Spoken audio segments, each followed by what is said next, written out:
सत्य डोळ्याने पाही, दंड दुष्टांना देई, अनेक रूपे तिही घेई भक्तांच्या पायी. अश्विनी प्रथम दिनी बसते सिंहासनी, होतो जय घोष माऊलीचा. करूया उदो उदो उदो अंबाबाईचा.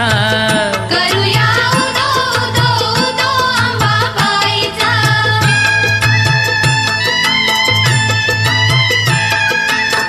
तेथुनी जरा दुरी स्वामीजी गगनगिरी, अंश तो परमेश्वरी भक्ती दत्ताची खरी. गुहेत स्थान जरी बाजूला खोल दरी,